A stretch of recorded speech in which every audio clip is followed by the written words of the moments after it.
Bona tarda. Si els hi sembla bé, començarem. Com me diu sempre la presidenta, la Carme, s'ha de ser puntual, són les 7. Benvinguts i benvingudes a la tercera sessió del cicle. I avui parlarem de la sèrie Artiga, m'imagino que ja la coneixen, una altra d'aquestes pedagogues en majúscula que ha donat a la nostra ciutat. I a mi m'agrada especialment la personatge perquè és com una mena d'annexa entre, podem dir, els moviments de renovació pedagògic dels anys de la Segona República, abans de la Guerra Civil, la dictadura, i entre el moviment que va de renovació de l'escola catalana als anys 60. És com un nexe i està bé perquè t'ajuda a fer el recorregut, aquesta trajectòria que només segur que ara la Núria ens ho explicarà. I el primer document que em vaig assabentar aquí a la sèrie Artiga és el llibre de les seves memòries pedagògiques, l'escola que jo he viscut, que és fonamental, m'imagino que ja tothom se l'ha llegit, pels detalls que explica com era l'escola, quan va estar a l'escola normal als anys 30, el paper de la dona, entre línies també, i està bé perquè reivindica el tema pedagògic, però també hi ha el tema de la història en femení, el que els comentava el primer dia i tot, d'aquesta història que moltes vegades ha estat, podem dir, ocultada o un segon terme, i en el cas de les pedagogues d'aquest cicle passen a tindre el màxim protagonisme. I més el tema de la dona, estem en la setmana, dimecres és el dia de la dona treballadora, avui és un bon dia també per reivindicar-ho. I també és un plaer avui parlar de la sèrie Artiga i ho farà la Núria Oliveres, ja veureu quin nivell que té, jo sempre he apostat fort per ella, com vaig dir el primer dia també, aquesta ciutat i el nostre país tenim un gran talent, tenim gent jove molt ben formada i s'ha de donar més oportunitats perquè puguin demostrar-ho, jo crec que avui ho farà la Núria. Breu currículum, Déu-n'hi-do quin currículum que té. Va estudiar comunicació audiovisual a la Universitat Rovira i Virgili, amb una carrera que va rebre un premi. Més endavant, com jo crec que té fam de coneixements, jo crec que se't pot definir d'aquesta manera, va fer un màster en Humanitat comparades a la Universitat Pompeu Fabra. Ja veieu, els passos més cap endavant. Va entrar a treballar, està treballant com a editora, al món editorial, ja et demostra el nivell que té, ho deia, és un món petit, a Catalunya tenim bones editorials, es treballa molt bé amb edició, doncs la tenim allà al mig, batallant, a Barcelona, que no és gaire fàcil, i mentre anava treballant encara va fer un nou màster, un màster en edició a la Universitat Autònoma de Barcelona, ja veieu, vull dir, la formació contínua, que és el que ens interessa. I si voleu tindre un exemple del bon fer de la Núria, avui tindrem un exemple, però si busqueu al YouTube, fa un parell d'anys, al Centre de Lectura, organitzem com una mena d'escola d'estiu al juliol, que ja faig una mica d'autobombo i enguany tornaré a participar-hi jo. Perdoneu-me, l'autobombo. Doncs a la primera edició, l'any 2021, el juliol 2021, vam iniciar un cicle que era parlar dels llibres que havien marcat la història de la humanitat, del nostre país, de la humanitat, etc. I la Núria va fer una gran ponència parlant del Petit Príncep. I els hi recomano, perquè parla del Petit Príncep, del context, de l'autor, etc. Aprofundim, vessant filosòfica, que és una de les seves dèries, podríem dir, que val molt la pena. I per últim, abans de deixar passar a la Núria, com bé saben, ja ho hem repetit més d'un cop, s'estem preparant, estem treballant per fer la sèrie documental amb Canal Reus Televisió sobre el cicle de les pedagogues, i aquí ja faig una crida. La Núria farà la seva ponència i si després algú té comentaris, testimonis sobre la sèrie Artiga, material fotogràfic, etc., que m'ho comenti, ho pot dir públicament perquè ens interessa per anar avançant amb aquest projecte. Doncs us deixo, moltes gràcies, i us deixo amb la Núria. Bueno, moltíssimes gràcies, Joan, per aquesta presentació tan generosa que m'has fet i que crec que m'ha deixat massa alta, però amb el que sí que estic molt contenta és per la confiança que sempre m'has donat i sobretot d'estar avui aquí, que primer us vull agrair a tots vosaltres que esteu aquesta tarda d'un dilluns a les 7 per venir a escoltar sobre una dona amb una trajectòria impressionant, una dona que ara ja us explicaré una miqueta tot el seu recorregut, però una donassa, com diria Josep Pla. I moltes gràcies també a la Fundació Redis per donar-nos aquest espai i fer aquest cicle de conferències i posar en valor el paper de moltes dones que, sense grans rebomboris, han passat a la història i han portat el seu trosset de coneixement i de treball. Bé, el Joan ja us ha fet una petita introducció de qui és la Cèlia Artiga. A mi m'agradaria destacar de la Cèlia Artiga dues vessants. Per una part, tenim que ella va dedicar tota la seva vida, va estar a l'avantguarda del que va ser la pedagogia catalana. I ja cap al final de la seva vida, l'any 83, tenim que la Cèlia va néixer el 1912 i va morir el 2000, va reunir tot el seu coneixement, totes les seves pedagogies en un llibre, que és aquest que teniu aquí, publicat per Eumo Editorial l'any 83.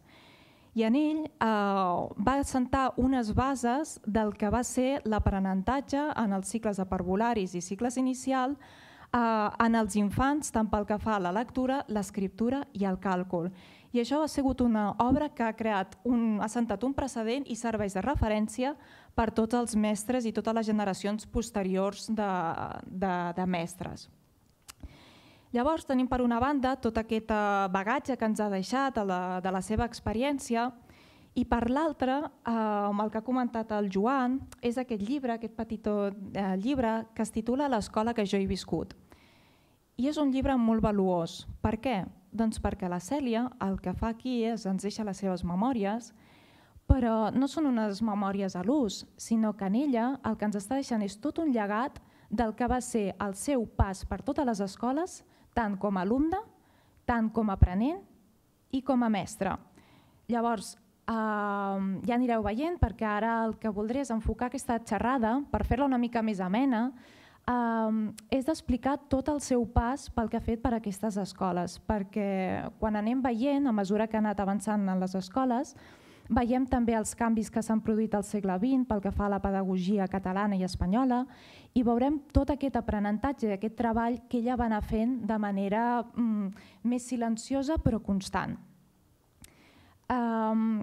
Us volia comentar que en la xerrada us aniré sobretot destacant moltes cites del seu llibre perquè m'han semblat molt interessants i del seu llibre de memòries ella ens va dir: em complau donar una mirada al passat i tornar a fer actuals les vivències, els records del que eren i com eren aquests centres educatius pels quals he anat passant i en els quals s'ha anat formant la meva personalitat, la meva manera de ser, a tots en dec una o altra influència.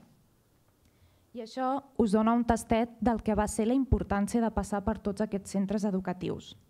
Diu: la meva vida ha estat sempre molt immersa a l'escola, íntimament lligada a ella. Des de la meva primera escolaritat fins als 6 anys, que va començar, fins a l'edat dels 65, quan es va retirar, sempre hem estat unides, mai no ens hem separat, són molts anys, quasi 60, de viure plegades ella i jo. Per tant, la Cèlia el que fa amb aquest llibre, quan parla de l'escola que jo he viscut, ho reuneix en tota una, de totes les escoles, que van ser moltes, ella en parla de l'escola com a unitat. Llavors, ja sense més preàmbuls, centraré aquesta xerrada, aniré passant per totes les escoles que ella va anar vivint i a mesura que us vagi explicant anècdotes, sempre molt centrada en el que van ser les pedagogies i l'ambient en el que va passar, també faré un petit repàs del que va ser el context històric, per si no sé si aquí hi ha experts o no, però a mi m'ha servit molt també anar-la situant amb tot el que van ser els esdeveniments a Catalunya.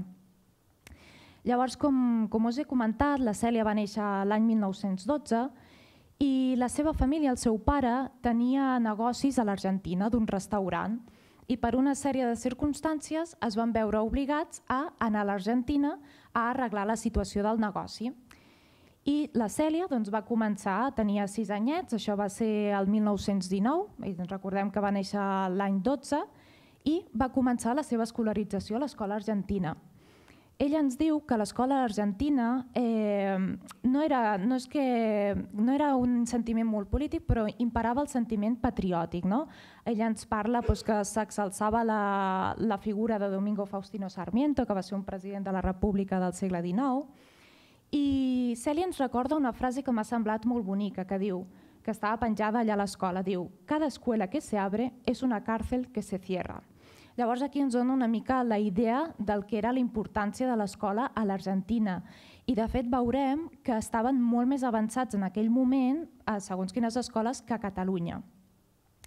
Diu la Cèlia, ens reflexiona, diu: Aleshores, a l'Argentina, i diu una mica més també a casa nostra, en èpoques anteriors, en el centre de Buenos Aires les escoles eren modèliques i extraordinàries. I ens afirma, l'escola argentina que jo vaig viure estava més actualitzada que les que vaig trobar a Reus, sense arribar al model de l'escola nova ideal propugnada pel moviment de la renovació pedagògica a Catalunya, que en aquells anys iniciava el seu gran expandiment.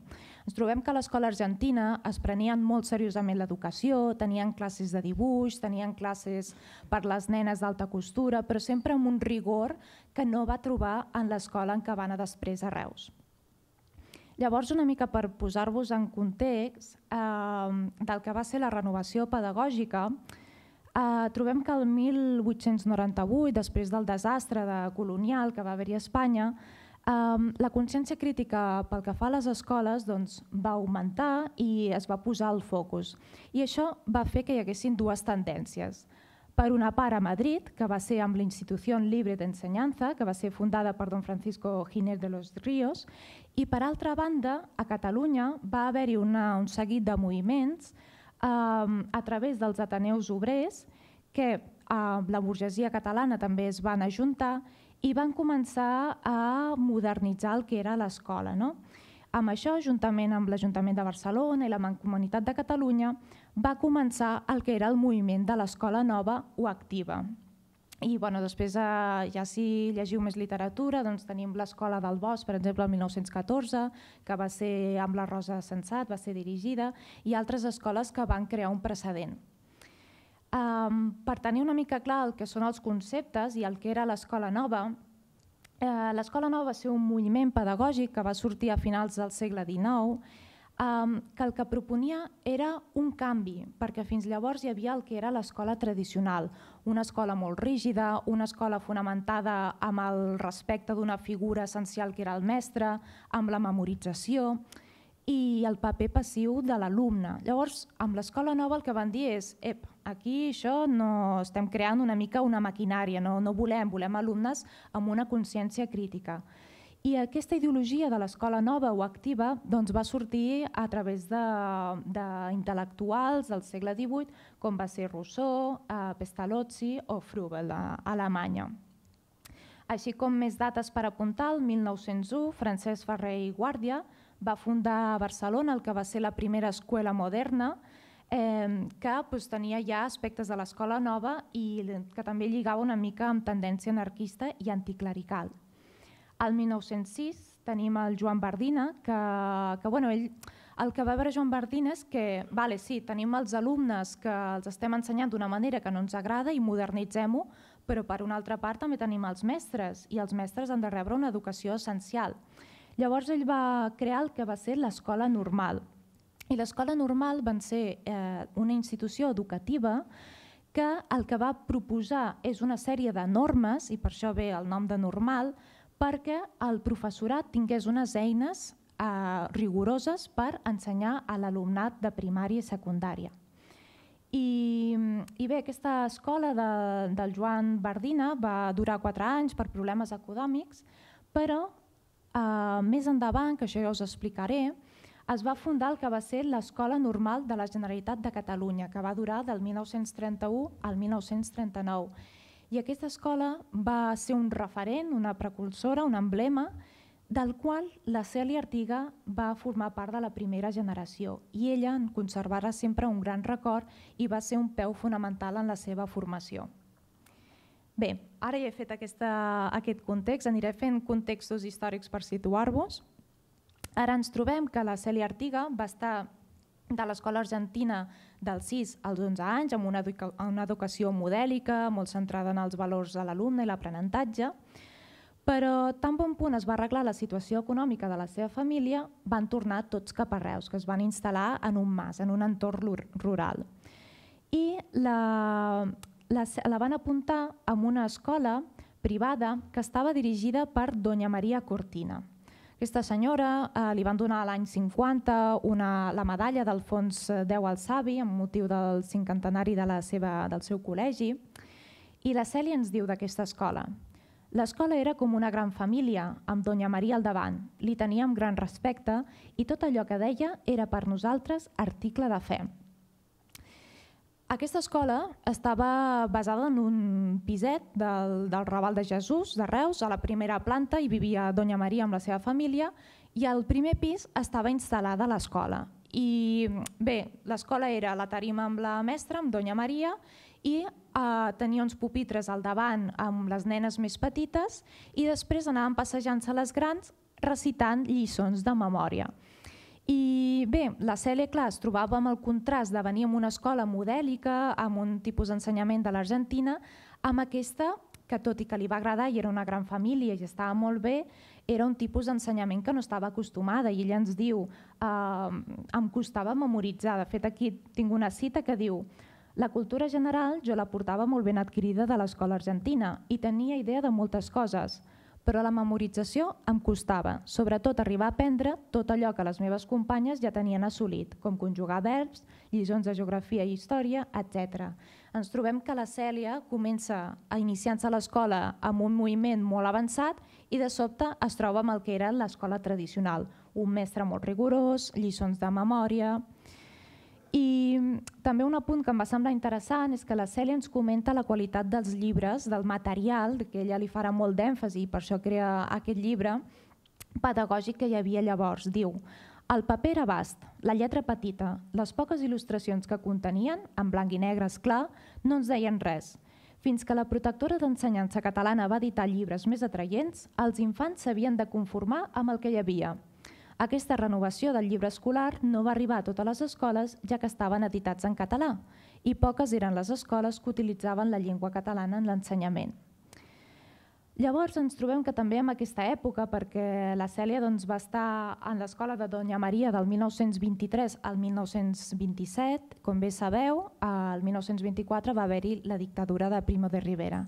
Van ser 6 anys durs on van haver-hi una retenció de les activitats de la renovació pedagògica i això es va paralitzar el que va ser l'obra cultural de renovació i també la catalanització de les escoles. En aquesta etapa, que va durar fins als 14 anys, la Cèlia havia acabat l'escolarització i quan ja arribaven a així grandetes, les nenes ja no els hi quedava res més, havien de fer labors de costura i ja una mica estar per casa fins a esperar el matrimoni. Però la Cèlia tenia 2 germanes més grans, ella era la tercera. I ella ens diu que un dia a l'estiu estaven fregant els plats i una de les seves germanes li va dir: ostres, Cèlia, tu ets una noia estudiosa, t'agraden els estudis, ja són moltes dones a casa, per què no continues? I sí, amb valenties van anar les germanes, van anar els pares, que els pares eren en aquella època conservadors, i els pares van accedir. I van accedir i la Cèlia va dir: mira, jo vull estudiar magisteri. I així va ser com la Cèlia va començar la seva aventura, ara ja sí, com a aprenent de mestre. Per anar a l'escola normal, que és el que us he comentat, aquestes escoles on s'ensenyaven als mestres a exercir, podia anar a la de Tarragona o a la de Barcelona. I per motius més estratègics, la Cèlia tenia a la seva família uns oncles que vivien a Barcelona i li quedava molt més senzill anar a Barcelona més que a Tarragona.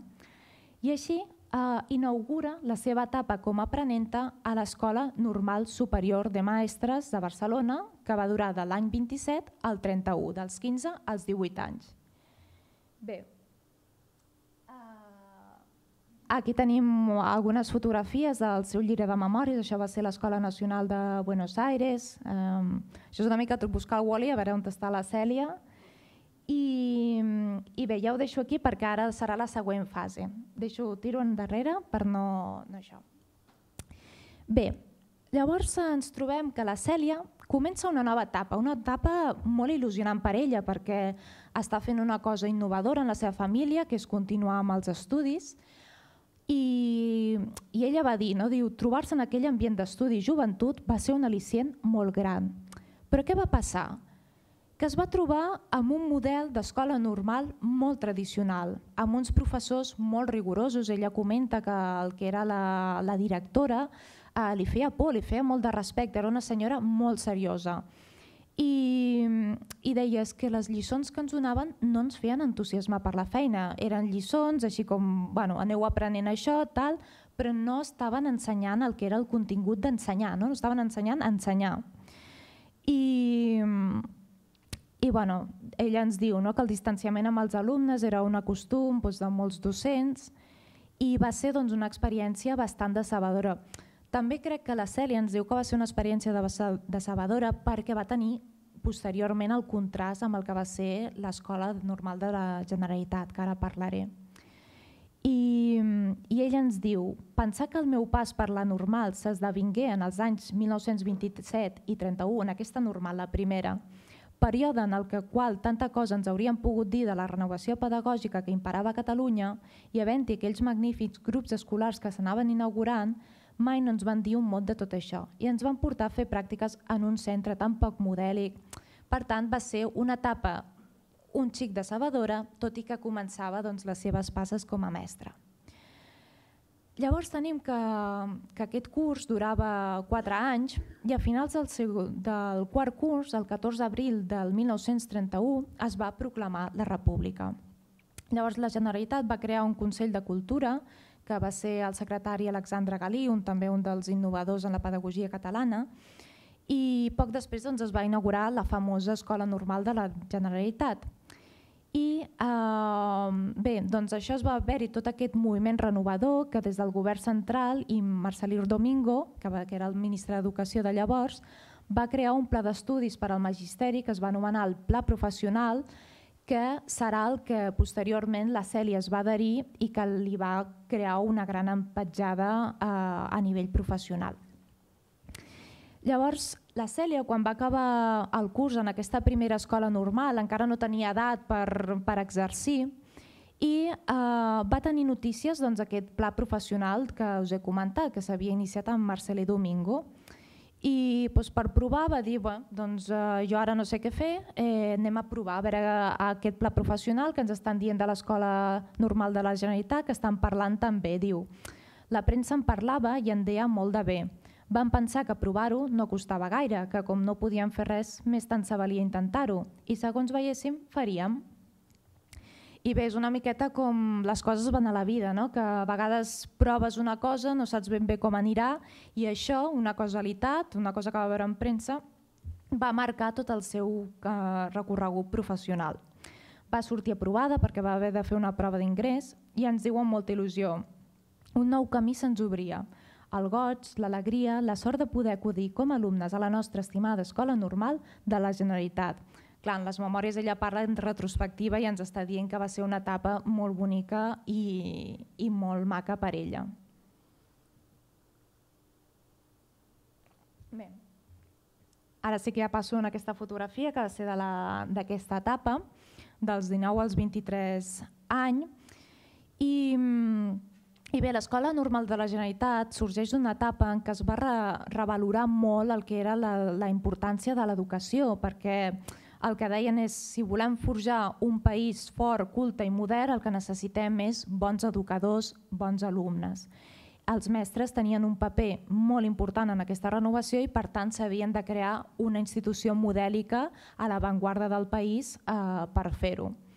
I en el pla professional s'integraven preferentment, que això era molt innovador, les ciències de l'educació, el coneixement de l'infant i les metodologies. I la Cèlia, una de les primeres impressions que li va causar l'Escola de la Generalitat va ser el tracte. Diu: vam descobrir amb sorpresa que els professors no eren uns éssers llunyans, indiferents, sinó unes persones que procuraven conèixer-nos per veure si responíem als objectius que l'escola ens proposava. I clar, això va ser molt innovador i va ser una cosa sorprenent per ella, perquè venim d'una escola de petita aquí a Reus que es tractava la mestra d'una manera distant i l'escola normal anterior en què els mestres eren figures intocables que tu només podies obeir i ja està. A més ens parla que les instal·lacions eren magnífiques, diu les aules rebien el sol, hi havia aire, diu ens possibilitaven la visió dels arbres del jardí exterior perquè fins ara tots els centres eren en pisos, reclosos, no es pensava en el que era l'espai en si. Diu laboratoris de ciència, de física i química ben equipats, la sala de treballs manuals, de realitzacions que en dèiem, la sala d'actes que s'habilitava també com a aula de música, la biblioteca ben assortida, el camp d'esports, la piscina, el camp de tennis, tot de veritat, tot es feia servir. Clar, va ser una cosa molt innovadora als anys 30, a l'avantguarda.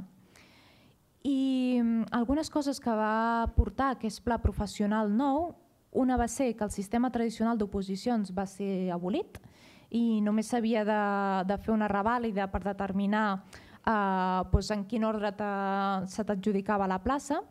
No hi havia exàmens ni llibres de text, es va fer un trencament amb el que era la memorització, es va implantar la coeducació, ja res d'anar nens i nenes separats, aquí ja tots podíem anar junts. L'avaluació era contínua i la memorització quedava exclosa i sobretot imperava el que era l'esperit d'investigació, una observació directa dels infants, que a l'Escola Normal de la Generalitat tenien una escola annexa on allà s'estava ensenyant a infants. Bé, la Cèlia ens explica que una altra de les coses que li va agradar moltíssim i que sempre l'ha marcat de l'Escola Normal de la Generalitat van ser els companys. Ella va conservar tota la seva vida tots aquests companys de la seva promoció, un total de 39, i ella el que ens diu és que sempre va haver-hi molt de companyerisme, zero competitivitat, sempre es van ajudar tots entre tots i d'allà van sortir unes relacions humanes molt boniques, que és una cosa que sempre destaca ella i pel qual també es destaca la seva figura, aquesta bona voluntat, aquesta bona manera de fer i de ser. Arran de tot això, la Cèlia, ja tenim les instal·lacions molt bones, tenim un pla professional magnífic, uns bons companys, però el que sobretot s'endú és el professorat. Diu, ja pot ser bonic l'edifici escolar, ja hi pot haver una correcta organització i una bona font de recursos, que si el mestre falla no se'n salva res. Els nostres mestres no solament no van fallar, sinó que es van superar. Ens van fer viure a l'escola i van saber despertar en nosaltres tot allò que hi havia dins nostre com a educadors. Bé, així en més aspectes tècnics de l'Escola Normal de la Generalitat hi havia dos tipus de categories docents. Una era el professor numerari, que estava designat pel Cos Nacional de Professors de l'Escola Normal del Ministeri, a proposta de la Generalitat, i després hi havia els complementaris i especials, que estaven escollits lliurement pel govern català. I bé, alguns venien de la Institució Libre d'Ensenyança de Madrid i després el professorat complementari es va formar amb tot el que van ser els protagonistes destacats de la renovació pedagògica de començaments de segle, que era Artur Martorell, Pau Vila, Alexandre Galí, etc. I entre uns i altres van partir d'una base molt rigorosa, que bevien també, molts havien estat fora a Europa, del que eren les pedagogies i les bases de l'escola nova. La Cèlia ens diu, tenien, com ja he dit abans, aquella extraordinària personalitat humana que els feia defugir aquell to imperatiu a què estaven acostumats. Havia desaparegut aquella barrera que separava el superior de l'inferior, el que ho sap tot del que no pot opinar. Ara érem companys i amics, i en ells sempre trobàvem qui ens escoltés, ens aconsellés, ens encoratgés. I bé, doncs la Cèlia, això ja ho aniré reiterant, l'Escola Normal de la Generalitat va ser una època per ella tan personal, ja que estaven els anys de joventut, de descobriment, com professional, perquè la va marcar enormement una etapa vital, que després es lamenta que amb la Guerra Civil Espanyola tots va ser una desbandada general de tots els companys, els professors, que va malmetre això. Durant el transcurs d'aquests 4 anys que va durar el període de l'Escola Normal de la Generalitat, la Cèlia ens destaca que va tenir el que van ser les colònies escolars. I això va ser una cosa de molta alegria per la Cèlia. Primer, per una cosa pràctica, estaven remunerades, va tenir el seu primer sou. Però per l'altra va ser el seu primer encontre amb els infants. Ella ja podia tenir un grup de 20 infants i a més els ensenyaven a l'aire lliure, que anava molt amb aquesta nova pedagogia. I bé, tenim que va estar a la colònia d'aprenentes de les Franqueses del Vallès, que aquí ens explica que va tenir la seva primera experiència, que quan es va acomiadar de les nenes petites li va agafar un disgust. I bé, que això és bonic de llegir, perquè ella amb molta sinceritat està dient com el seu recorregut, no estava preparada, encara no tenia aquesta manera de fer de mestra, que diu que el següent torn, ja nenes més grans, doncs ja es va poder contenir. Després va assistir a la colònia Vilamar de Calafell, que quan tenia entre 20 i 21 anys. I bé, el primer director de Vilamar havia estat el senyor Pere Vergés, que va anomenar aquesta escola la República d'Infants. I bé, Pere Vergés és qui va fer l'escola del Mar, molt coneguda. I bé, en aquestes colònies el que va fer és que els infants es responsabilitzessin de tot, no? Una cosa molt innovadora en aquells temps. I una altra cosa que destaca la Cèlia, a part de les colònies, és que per unes desavinences amb els seus oncles i la seva família on estava vivint, va estar durant dels 21 als 23 anys a la Residència Internacional de Senyoretes Estudiants de Pedralbes. I aquí teniu les fotografies que ens va facilitar la colònia Vilamar, la de Pere Vergés. Aquí és l'estada de la Residència Internacional, com podeu veure hi ha un teatre, una representació, i és que en aquesta residència internacional ella ho va viure amb molt de goig perquè va dir era una extensió de l'escola i allà era una residència molt connectada a la cultura, es feien esdeveniments, hi havia classes de danses per ella i bé, va ser una estada molt plaent per ella. També durant el seu període en l'Escola Normal de la Generalitat va poder fer substitucions a mestres i això és important perquè va ser el primer tas ja com a professional, tot i que eren unes substitucions de 20 dies perquè el Departament de Cultura de la Generalitat va crear un nombre de beques en què el que volien era renovar els expedients, els currículums dels professors que es quedaven de pobles i llavors els hi facilitaven tot perquè anessin a Barcelona a actualitzar-se els coneixements i a canvi els alumnes de l'Escola Normal de la Generalitat s'anaven a cobrir aquelles places durant els 20 dies i a més, també ens diu la Cèlia, estava remunerat. Llavors ella va passar per la unitària de Mas Barberà al Montsià, la primavera de 1933, ella tenia 20 anyets. I bé, allò era una escola de nenes, del parvulari fins als 10 i 12 anys, i la Cèlia va intentar fer una mica de renovació, va introduir nocions de gimnàstica, cançons, alguna poesia, i hi ha una anècdota que em fa molta gràcia, que ella diu hi havia la tarima de la mestra, aquella escola tradicional que tant no li agradava, i diu, com a acte de rebeldia el que va fer és agafar aquella tarima i la va arraconar, però ens diu, no la vaig destruir, només la vaig arraconar, una mica aquest esperit d'innovació que tenia, però sempre des del respecte que la va caracteritzar. Després, a la primavera del 1964, l'any següent, estem encara en l'Escola Normal de la Generalitat, quan tenia 21 anys, va estar un període de 20 dies al que era el Prat de la Riba, l'escola del Prat de la Riba. I bé, una mica ara per fer història, aquest edifici escolar es va inaugurar el 10 de juny del 1917, que en el seu moment es deia Grup Escolar Camí de l'Aleixar, després José Antonio i en l'actualitat Prat de la Riba, i va suposar aquest edifici la incorporació de l'ensenyament públic a Reus en les noves tendències de renovació pedagògica. Va ser un edifici únic on les instal·lacions eren magnífiques, una miqueta com l'Escola Normal de la Generalitat, tot estava adaptat per l'ensenyament i bé, va ser una cosa molt innovadora a Reus en el seu temps. I l'estada durant aquests 20 dies de la Cèlia li va deixar una petjada profunda. Ella ens diu: aquella escola es va endinsar en el meu cor i des de llavors sempre vaig tenir la il·lusió de poder arribar a ser-ne mestra.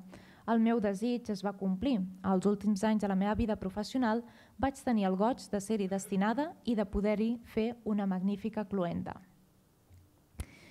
Després, ja per últim, de pràctiques que va fer la Cèlia, va estar en el parvulari Forestier de Montjuïc. Aquest parvulari es deia Forestier per l'arquitecte que va fer els jardins de Montjuïc i també va ser una cosa que la va impactar molt i que de fet la va fer decidir a ser parvulista, a dedicar-se al que eren els pàrvuls. Ella ens diu que era un parvulari tan modèlic, diu, era tan bonic tot, s'hi treballava tan bé que potser em feu endur dels parvularis una impressió de conte de fades. Aquell curs va ser inoblidable. Crec que allí, veient fer la feina ben feta, va néixer la meva vocació de parvulista. I bé, ja com a cluenda, i amb les seves paraules del que va ser aquella època de l'escola normal, ens diu: aquella època d'estudis a la normal, de conviure a la residència, de les meves pràctiques al parvulari forestier, són com l'època rosa de la meva joventut. La vida era fàcil, l'estudi plaent, els professors acollidors, la residència una perllongació de l'escola i, per damunt de tot, la joventut i el fort companyerisme amb tots els bons amics de la nostra estimada escola. I això resumeix pràcticament el que va ser la seva estada, els bons professors, l'ensenyament modèlic, els seus amics que va portar tota la vida. I bé, ja va acabar, van arribar les vacances, la Cèlia ja era gran, ja s'estava preparant perquè en l'Escola Normal de la Generalitat va conèixer el qui seria el seu futur marit, el Francisco Palacín, i bé, va començar a treballar com a mestre provisional mentre esperava que fos la seva plaça definitiva a l'Escola Unitària número 26 de Barcelona. Ara fem una petita parada per recapitular amb el que són les fites històriques. Tenim que en aquesta època, en el que ha estat de l'Escola Normal de la Generalitat, l'any 31, la Generalitat decreta el català com a llengua oficial a Catalunya. Pompeu Fabra publica el Diccionari de la Llengua Catalana. El 1933, a Barcelona, estan funcionant 12 escoles Montessori, més els graus de pàrvuls als grups escolars del patronat escolar. I a Catalunya, les escoles de 20 poblacions apliquen el mètode Montessori. El 1934, malauradament, es produeixen els fets del 6 d'octubre i torna a haver-hi una altra vegada la supressió d'institucions escolars catalanes. I bé, això seria dins el que són les fites històriques, i el 9 de novembre del 1934 els alumnes del que va ser la primera promoció de l'Escola Normal de la Generalitat, on estava la Cèlia, són destinats de manera provisional a les escoles que van triar, segons el número d'aprovació, i la Cèlia va estar a la unitària número 26 de la Ronda de Sant Pau a Barcelona quan tenia 23 anys, que va ser durant el curs de 1935 a 1936. I aquesta escola va ser una altra que la va marcar, però per a malament. Per què? Doncs perquè ella anava amb la idea de que seria una cosa provisional i no es va preparar un pla de formació pedagògic perquè es pensava que això seria una cosa passatgera. I va tenir una molt mala experiència. Les nenes no se la prenien seriosament, la feina se li tirava a sobre. I la Cèlia reflexiona, diu: aquest procediment meu em va servir de vergonyosa experiència, em vaig sortir escarmentada i va fer que en el futur a cada escola que he anat m'organitzés com si m'hi hagués d'estar tota la vida. Va ser un curs molt dur per ella, però això sí que és veritat que la va marcar perquè la Cèlia era una persona molt organitzada i des de llavors, des d'aquesta experiència, sempre va crear un procés pedagògic, una cosa molt ordenada en cada escola que anava.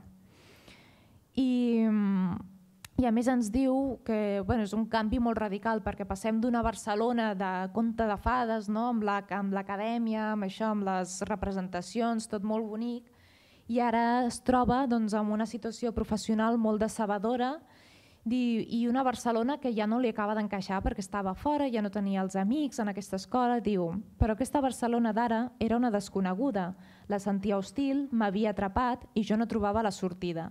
Volia oblidar les tristeses del meu cor, l'escola, la soledat, les decepcions professionals. Bé, com tots ens ha passat, una mala època professional, es va veure molt encallada, no veia sortida. Però per sort ella estava promesa amb el Francisco Palacín i per una permuta amb una companya del Francisco Palacín van poder canviar-se d'escola i van anar bastant junts al que seria el parvulari de Call d'Atenes a Osona, l'octubre del 1936.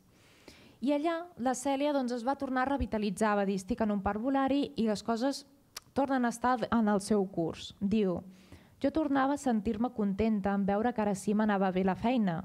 Malgrat el fantasma de la guerra, que ja començava a fer-se sentir donant-nos una gran inseguretat, jo professionalment em tornava a sentir útil i això em donava una pau i una felicitat que mai no vaig poder gaudir a l'escola de la Ronda de Sant Pau. L'escola de la Ronda de Sant Pau sempre li marcarà, serà la seva part fosca de la seva trajectòria professional, però aquesta la va fer reprendre el que era la seva vocació de parvulista i de mestre. I bé, per casualitats, en un diari van llegir que hi havia una convocatòria d'un concurs per mestres a les escoles de Vall d'Aran, estaven buscant que vinguessin professionals allà a la muntanya, i el seu promès va ser una cosa que el va il·lusionar molt perquè era un home que li agradava molt la natura i volia estar en contacte amb ella, a part que ja hi havia la guerra i volien estar lluny. Els hi van concedir la plaça i la seva família els va aconsellar que abans d'anar-hi a instal·lar-s'hi que es casessin, que ja fessin les coses bé, ordenats, que vinguessin ja com una parella de professors. I bé, el seu viatge de nuvis va ser anar a Arties a prendre possessió pel seu nomenament. Com podeu veure, la vida de la Cèlia sempre va estar íntimament lligada amb el que va ser la seva professió de mestre. Bé, com a fites històriques trobem que ja està en ple període de guerra civil. En començar la guerra, els religiosos són obligats a tancar les seves escoles i dels seus locals se'n van beneficiar el CENU, que era el Comitè de l'Escola Nova Unificada, que es van integrar a tots els sectors de les escoles d'aquesta renovació pedagògica i van intentar intensificar el laïcisme, implantar la coeducació, s'accentuar la unificació docent i el règim de l'escala activa. I bé, van intentar un dels últims guspires del que va ser la renovació pedagògica abans que vinguessin els nacionals. I bé, la Generalitat també va intervenir directament en la marxa de l'ensenyament i modernitzant i adaptant els col·legis religiosos en mans del CENU. Bé, ara ja tenim que la Cèlia està juntament amb el seu marit, el Francisco Palacín, a Arties, a la Vall d'Aran, i serà un període que comprèn del 1937 al 1939, dels 24 als 26 anys que tenia ella. I bé, a Arties va ser també un període bastant dolç, malgrat la guerra, perquè allà va trobar molta calidesa. La gent d'Arties el van acollir molt bé, s'estimaven els professors, volien que fossin aquest matrimoni de confiança i sempre els van acollir, els van integrar. Fins i tot en la guerra, la Cèlia ens comenta quan no van passar quasi escassetat de gana perquè els habitants sempre els hi donaven menjar i sempre tenien un lloc a casa seva per acollir-los. En les escoles, quan van venir, abans hi havia una de nens i una altra de nenes, però la Comissió de Cultura de la Vall d'Aran havia establert la coeducació a totes les seves escoles i les escoles escolars llavors estaven dividides entre grans i petits i la Cèlia es va quedar amb els petits. La Cèlia ens diu d'aquella època, del principi: estaven contents d'haver fet cap Arties. Era la realitat d'aquell somni que quan estudiàvem desitjaven: un poblet, un riu i un pont. Sols l'inquietud tornava al nostre cor quan pensaven en els nostres familiars i amics que havíem deixat per allà baix, d'on es parlava molt dels desastres que passaven. A part d'aquesta època com a professora, la Cèlia allà va esperar el seu primer fill, el Francesc. Va ser un naixement molt dificultós que va fer que estigués en repòs durant molt de temps. I bé, allà ens explica ja una mica de context històric. El 1938 ja començaven a sentir que els nacionals, les tropes franquistes, anaven a entrar a la Vall d'Aran. La Cèlia ens explica que van intentar fer una escapada amb el nadó per anar a l'Os, que era on hi havia la família del seu marit, però bé, va ser una fugida molt ràpida i precipitada i quan van arribar a l'Os, el seu marit va tornar a anar a veure Arties què estava passant. Van veure que encara no havien arribat els nacionals i se'n van tornar un altre cop a Arties, que la gent del poble es va quedar com: ostres, ens podíeu haver avisat. Això és a tall d'anècdota, però quan van arribar els franquistes ells ja estaven a Arties, ells havien tornat. I bé, va passar una mica, ells van poder continuar fent la seva feina, tot i que els hi van demanar un expedient de rehabilitació, que amb contactes van poder aconseguir-lo. I com us he comentat, tot i que econòmicament va ser una època de moltes penúries, la gent d'Arties els va cuidar molt i molt bé i sempre els hi facilitaven menjar. Els canvis que va sofrir l'escola, doncs que van tornar a separar nenes i nens i el català va quedar prohibit. El 12 de gener del 1939 va néixer el seu segon fill i el 15 del mateix mes les tropes nacionals entraven a Reus. Que la família de la Cèrlia Artiga, que estava a Reus, va morir el seu germà a la guerra, que no se'n va saber res, la resta doncs, no van poder sobreviure. I bé, quan es va acabar la guerra, el matrimoni s'havia de reintegrar al que eren les escoles anteriors. I tot i que tenien molta alegria de poder tornar doncs, ja a veure a Reus, la seva família, estaven molt tristos perquè havien de dir adeu a una etapa on van ser molt ben cuidats. I bé, abans de tornar a aquestes escoles on s'havien de reintegrar, van demanar, acollint-se al dret de consorts provisionals, que d'anar a una escola a Castellar del Vallès, que està molt a prop de Sabadell. I van prendre possessió d'aquesta escola de Castellar del Vallès el 26 d'octubre del 1939. Recapitulant, abans d'entrar a l'escola del Castellar del Vallès, al 1939 doncs, tenim tota la repressió franquista pel que fa a la llengua i cultura catalanes. El català queda totalment suprimit. Hi ha un control ideològic doncs, en tot el que és l'educació, hi ha depuració que afecta milers d'ensenyaments, els mestres s'exilien, abandonen l'ensenyament, hi ha desbandada general. I llavors què va quedar? Que l'escola pública i per tant l'ensenyament de la classe obrera va quedar molt abandonat i en molt mal estat. Llavors ara aquí iniciem el que era l'etapa del parvulari de Castellar del Vallès. Va ser una etapa molt dura per la Sèrie, on van passar moltes penúries econòmiques. Això va ser de l'octubre del 1939 al gener de 1943, quan ella tenia dels 27 als 31 anys. I bé, trobem que allà era Castellar del Vallès, una població majorment agrícola, i les úniques classes que es mantenien eren la de pàrvuls i de nens més grans. I sobretot es troba la Cèlia que els seus alumnes, la quota d'alumnes, era molt i molt reduït. Per què? Doncs perquè va haver-hi una tendència de que tots els pares van portar els fills a les escoles religioses. Una era perquè eren addictes, és a dir, eren fidels al que eren les idees religioses, o bé perquè creien que quedarien millor pel que era el nou règim. I com a curiositat i com a exemple del que va ser aquesta duresa econòmica que va viure la Cèlia, aquí ens explica un dels seus trucs, perquè ella, una de les coses que sempre va caracteritzar la seva trajectòria vital és l'enginy que va tenir sempre malgrat les dificultats de les situacions que es trobava, tant materials, tant de grups molt nombrosos, grups poc nombrosos. Ella ens diu: la precarietat econòmica era tan gran que recordo haver demanat a les mares que guardessin les paperines amb les quals els embolicaven les compres a les tendes de queviures, per tal de fer-les servir per a realitzar treballs escolars. La pissarra i el guix blanc i algun color era tot allò que podia disposar. Aquells temps van quedar marcats com els més durs quant a la situació econòmica. En aquesta època va néixer el que va ser el seu tercer fill, el 3 d'abril de 1940, a Reus, perquè va tenir un part dificultós, i després es va tornar a incorporar a Castellar del Vallès.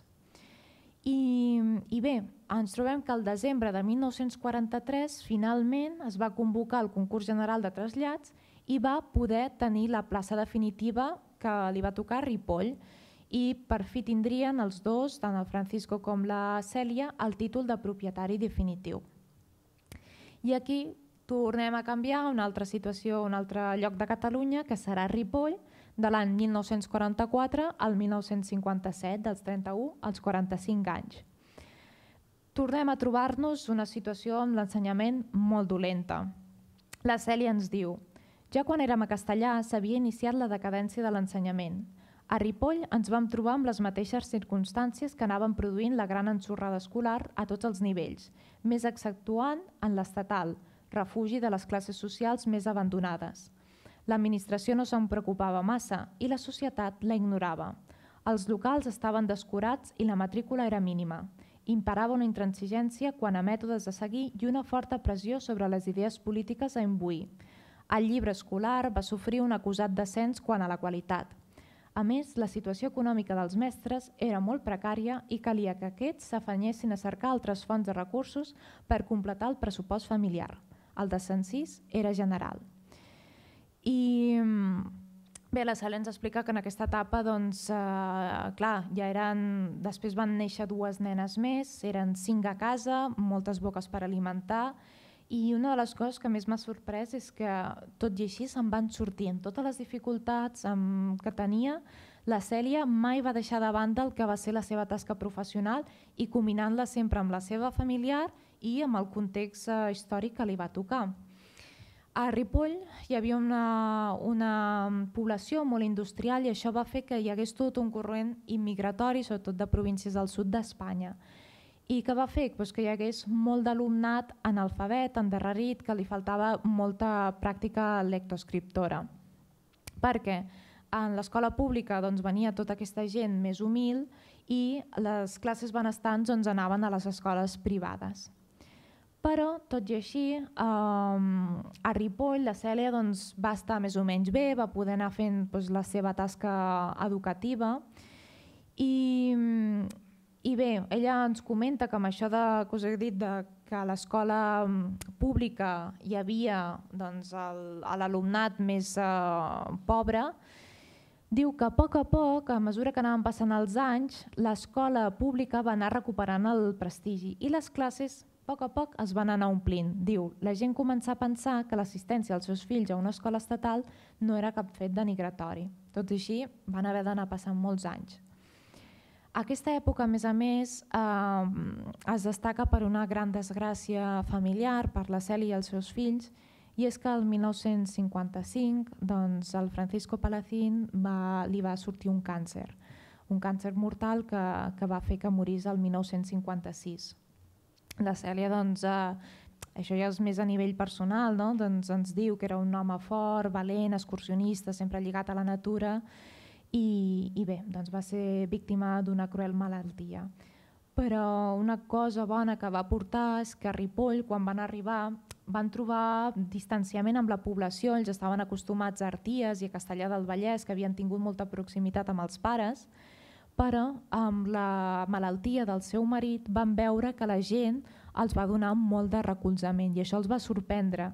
I de fet ella ens diu, en Francisco, el seu marit, deia mai no m'hauria pensat mai que rebria tant d'ajut i tanta calidesa humana. Llavors, amb la seva mort, l'any 56, la Cèlia ens diu: em va deixar sola amb els 5, el gran amb 17 anys i la petita amb 10. Sort que la seva companyia m'obligava a ser valenta i a tirar endavant, i de la feina a l'escola que m'ocupava el temps i m'absorbia les penes i cabòries. En aquests anys havíem orientat la vida dels fills cap a Reus. Llavors, en aquest sentit, la Cèlia es va veure sola a Ripoll, què faig amb tots els fills, i volia tornar a les arrels, tornar a Reus, on tenia la seva mare i podia tenir una mica més d'ajut.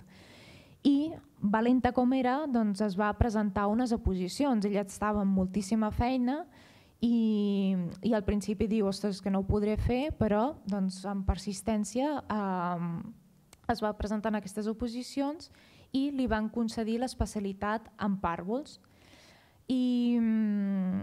I bé, el que passa és que aquí va tenir ella un malentès perquè sabia que a Reus s'estaven formant escoles, hi havia una escola parroquial on ella hi volia anar, i bé, per una cosa que ella no va entendre, va triar una escola a Ulldecona pensant-se que així aniria ràpidament a Reus i no, li va tocar estar un any a Ulldecona, una escola abans d'anar finalment a l'Esperada a Reus.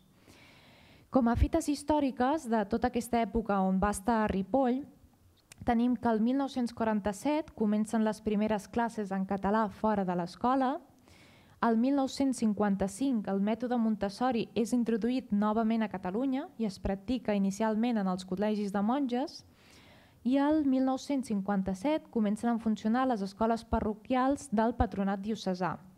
Les escoles parroquials van ser un pal·liatiu pel que va ser l'escolarització de molts infants de les classes humils i bé, van ser una cosa bastant modèlica per aquells temps. Aquí tenim de quan va ser l'estada a Castellar del Vallès. Aquí una fotografia del que va ser la classe de la graduada Nenes a Ripoll. I bé, ens quedem aquí. Llavors, com ja us he comentat, ara entrem a l'etapa del parvulari d'Ulldecona, que va ser al Montsià del gener al juliol de 1958, amb 45 anys. Per a la Cèlia, aquest error en la tria va ser una cosa incòmoda perquè, clar, havia d'agafar al cap de setmana un bus i després un altre vehicle per anar a Reus i veure els seus fills, però bé, com ella, com tot s'ho va aprendre en la seva vida, doncs amb estoïcisme i fent-ne de les coses de l'adversitat profit. Llavors ens diu: passat el meu desengany en saber que m'havia de quedar tot el curs al poble, m'hi vaig trobar bé i em vaig organitzar de la millor manera possible. Cada dissabte, a primera hora de la tarda, agafava el tren cap a Tarragona i d'allí amb el cotxe en línia a Reus. Diu que aquell edifici de l'Escola de Parvularis d'Ulldecona estava un edifici molt deteriorat i bé, moltes dificultats amb el material que ell anava fent com podia, doncs alguna cosa per fer que fossin activitats atraients i variades pels nens. I ja finalment, quan va acabar el curs, ja va poder anar a Reus al que seria l'escola parroquial de la Immaculada. Abans d'entrar al que seria ja Reus i l'última etapa de la Cèlia, pel que fa a les fites històriques, ens trobem que el 1958 els religiosos de l'ensenyament van crear el que era la FERE, que era la Federació Espanyola de Religiosos de l'Ensenyament, i bé, van ser una línia d'escoles que van tornar a agafar la línia de renovació de tècniques pedagògiques i la FERE va crear les seves pròpies escoles normals de formació de mestre. I bé, van ser una de les primeres impulsores de la postguerra. Després, als anys 1960, ens trobem que a Catalunya torna a haver-hi un intent seriós de renovació escolar promogut per les classes adinerades catalanes i es creuen arreu escoles que tornen a intentar reprendre aquell moviment educatiu que s'havia perdut d'abans de la guerra. Són escoles privades que comencen a acceptar tota mena d'alumnat procedent de diversos estrats socials. I, malgrat aquest sentiment de renovació, van haver-hi moltes dificultats econòmiques. El 1964 hi ha una nova llei que allarga l'escolaritat fins als 14 anys. El 1965 es promulga la nova llei de l'ensenyament primari, que era una refosa de la de l'any 1945, i es dicta una llei sobre l'ensenyament preescolar. Entren en funcionament els primers programes escolars després de l'any 1939, de la guerra, i es crea l'Escola de Mestres Rosa Sensat. O sigui, trobem com a poc, després de la desfeta de la guerra, torna a haver-hi una mica de recuperació. Llavors estem en el parvulari parroquial de la Immaculada, ara ja acabaré, és l'etapa final. Ens trobem que aquí la Cèlia es va trobar en un ambient d'unes classes, al contrari, molt atapeïdes, de 60 alumnes. Aquí, en aquesta etapa, ella va haver de fer amb molt d'enginy veure com podia organitzar tant d'alumnat i poder ensenyar-los a uns infants que molts eren analfabets, que tenien moltes penúries econòmiques. I ella ens explica que diu: em vaig proposar fer-los meus, una bona manera d'aconseguir-ho em va semblar que seria fer-los cantar, i bé, els anava fent activitats d'on podia i sempre amb intel·ligència, bon fer i enginy. Bé, per una sèrie de circumstàncies, en aquesta escola li van dir que assumís uns càrrecs de direcció, ella no volia, va aconseguir desplaçar-se al que seria la seva estimada escola Prat de la Riba. I bé, tenim que el 1965, tornem a anar amb aquest moviment que ha comentat abans el Joan dels anys 60 de la renovació escolar, es reprenen per tercera vegada les escoles d'estiu sota la influència Rosa Sensat, que les escoles d'estiu van ser cursets per millorar la tasca docent. L'any 1968, l'any Pompeu Fabra, va començar el que era la campanya del català a l'escola. El 1970 s'aprova la nova llei d'educació general bàsica, el que seria la IGB.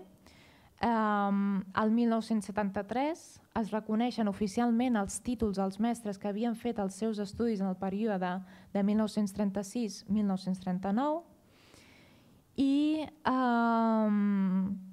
bé, doncs el 1978 comença a veure a incorporar-se la llengua catalana a l'escola i el que era l'ensenyament en català.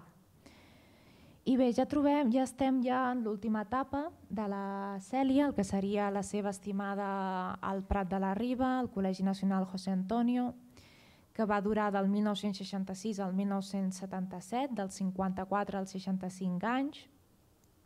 Ella ens diu: per fi vaig tenir l'escola que tants anys havia covejat. Estava contenta i il·lusionada d'haver-la pogut assolir. Les classes continuaven sent molt saturades, de 60 alumnes, cosa que si aquí hi ha algun mestre a la sala és una cosa horrible.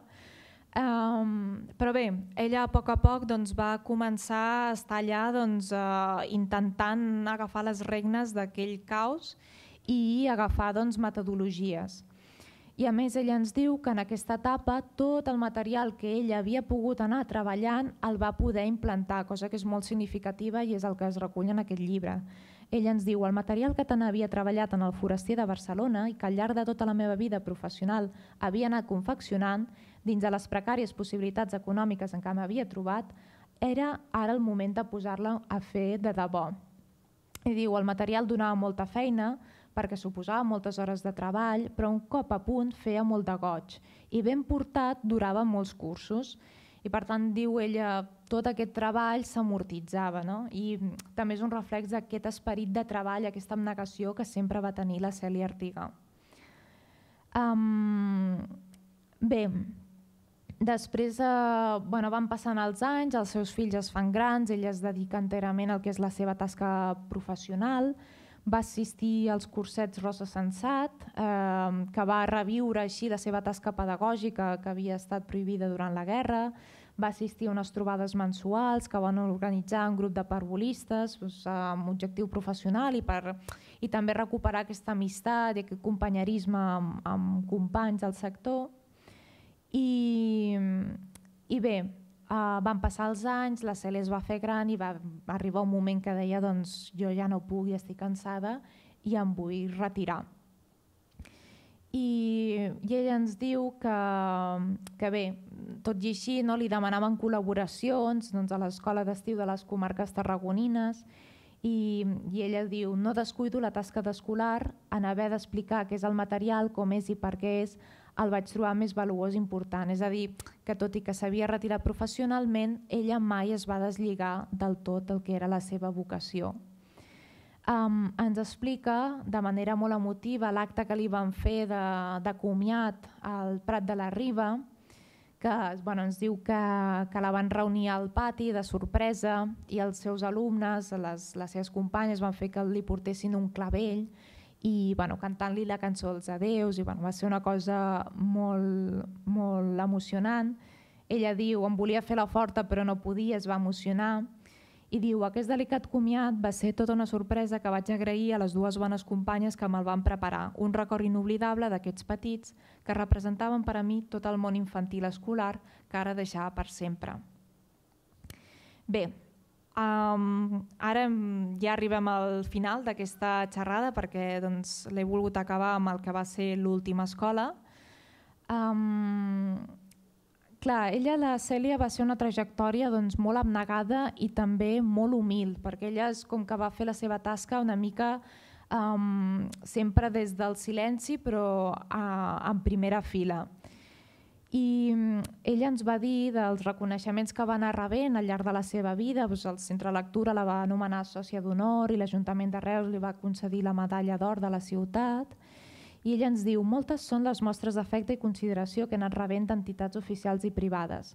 En tots els actes se m'han dit paraules molt agradables d'escolar. Jo les he seguit amb interès, però quan m'adonava que anaven dirigides a mi em quedava molt sorpresa. És cert que he treballat amb il·lusió, posant l'ànima en la feina, més no sóc jo sola la que he obrat així. Molts mestres hi ha que han fet tant com jo i potser més i tot. Per què era jo sola l'homenatjada? Això ens dona una mica el tall d'exemple de la humilitat que tenia la Cèlia i de que sempre va reconèixer que no era només ella sola, sinó que van ser ella i tots els seus companys el que van fer el que és tot el moviment de renovació pedagògica.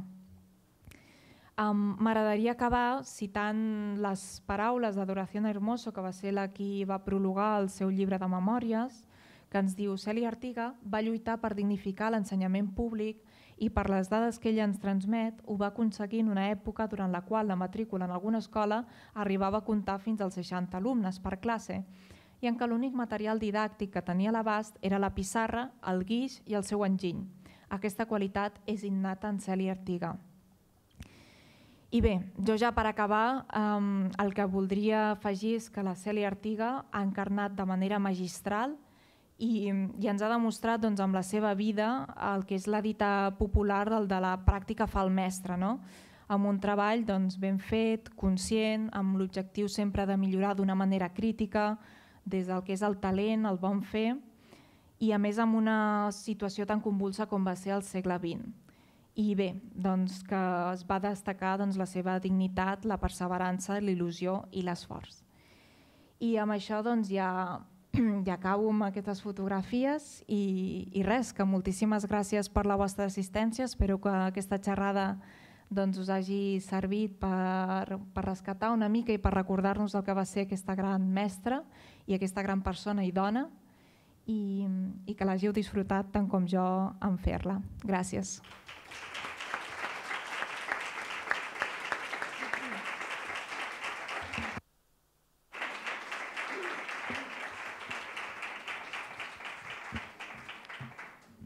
Gràcies, Núria. Suposo que es mereixia la presentació que he fet abans, no? Suposo que sí, no? Quan anava parlant aquests adjectius, abnegada, perseverant, em venia al cap la Teresa Miguel, Ja veieu, el fil conductor que hi ha, que ens ho explicava l'altre dia la Neus Anglès, aquest fil conductor. Si algú té alguna pregunta, algun comentari, experiència, endavant.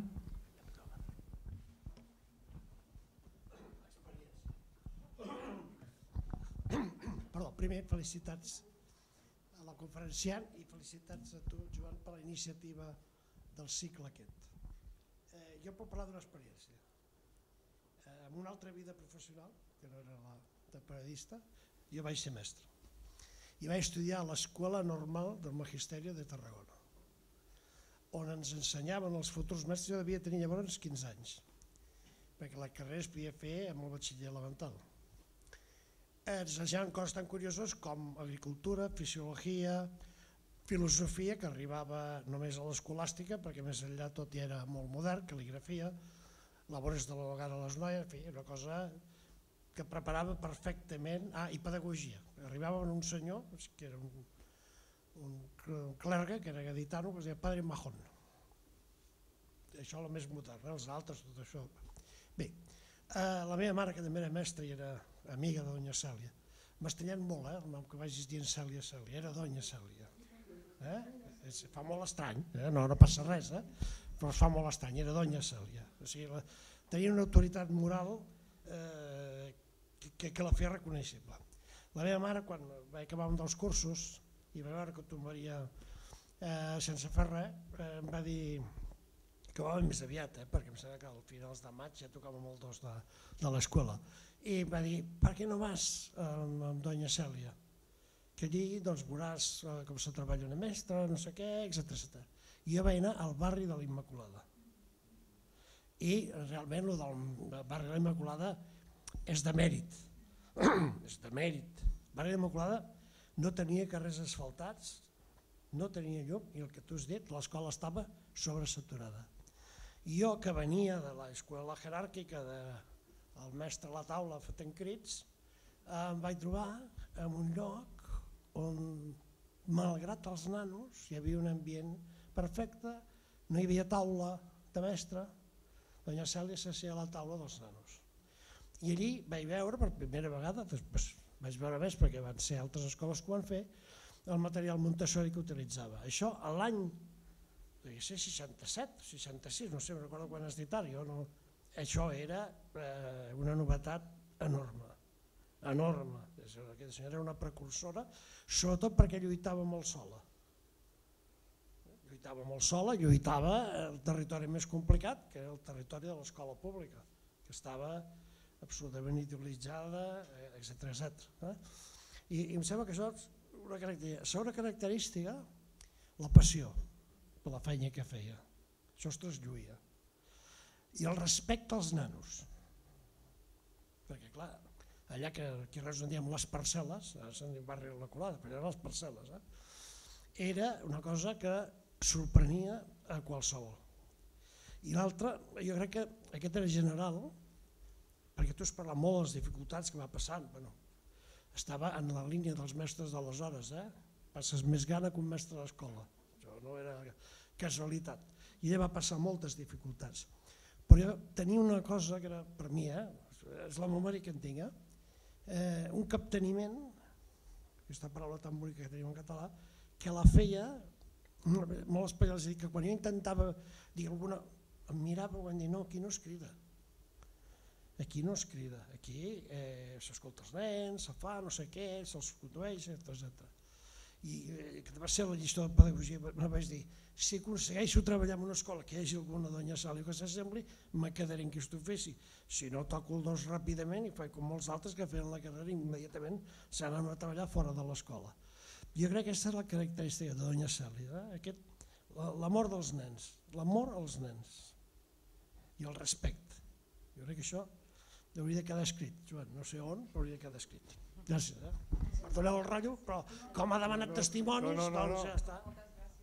Jo també vull comentar sobre el mateix, perquè jo la vaig conèixer ja al Prat de la Riba i realment era impressionant entrar a aquella classe amb 60 nens, però allà asseguts, tots en silenci, no és que no parlessin, però estaven treballant, cada un amb el seu material, entraven, agafaven el seu material, cada taula feia una cosa, cada nen tornaven a agafar, i ella en grupets anaven llegint, feien frases, feien el que haguessin de fer, i era una cosa tan admirable que realment penses, sí que és veritat, ella diu, hi ha molts mestres que treballen, el mestre és el més ignorat i segurament el que més cor posa al treball, hi ha de tot evidentment, però aquesta senyora realment la fama que pugui tenir o la transcendència que pugui tenir se la té guanyada per aquest respecte que té i aquest amor que mostrava als nens i el respecte a la professió de mestre. No és perquè sí que està aquí.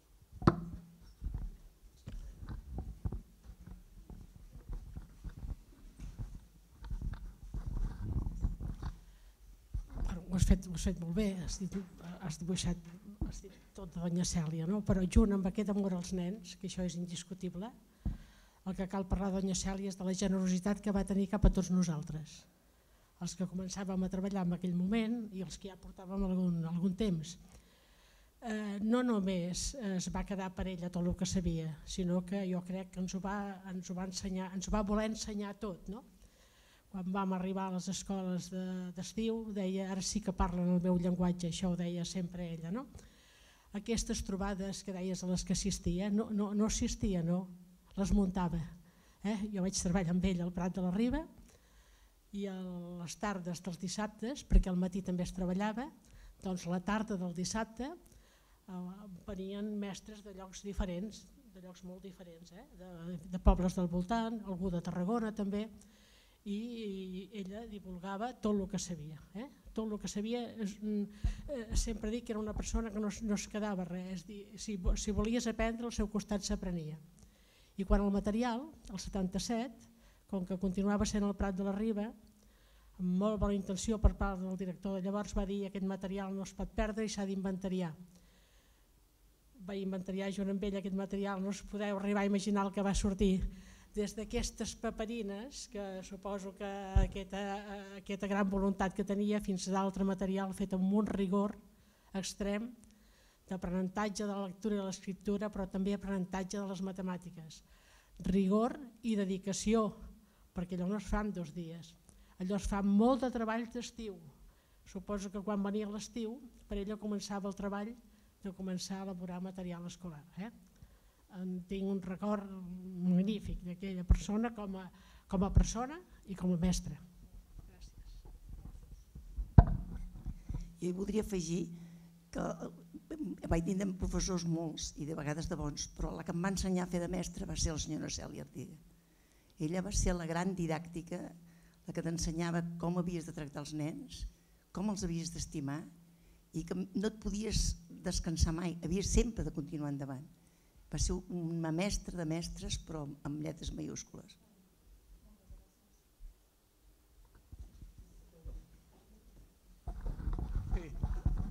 Jo només afegir que la mare no va ser solament mestra a l'escola i mestra d'altres aprenents de mestre, sinó que va ser mestra també a casa. Per exemple, aquí s'ha dit que portava la classe sense crits. Jo a casa no recordo cap crit de la mare. Jo no el recordo, no el recordo. Ni a les netes tampoc. O sigui, vull dir que no, que continuava amb el seu estil, la seva manera de ser. Això per una part. Després, per altra part, quan s'ha referit al pare, vostè deia Francisco Palacín, com si fos castellà, potser, vull dir, no. El meu pare era Francesc Palacín, més conegut per Cisco de l'Os, d'un poble de l'Os.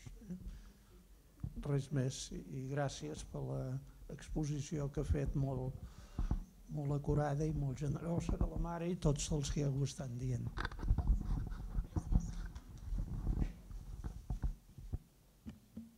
Alguna intervenció més?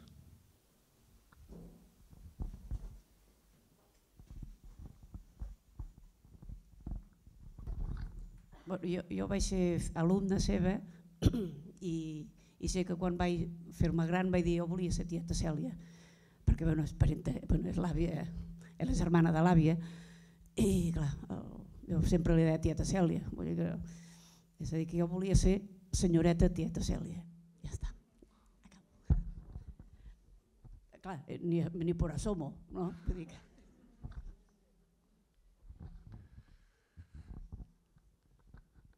Algú més? Ho deixem aquí? Doncs moltes gràcies, Núria, i a tots vostès. Bona nit.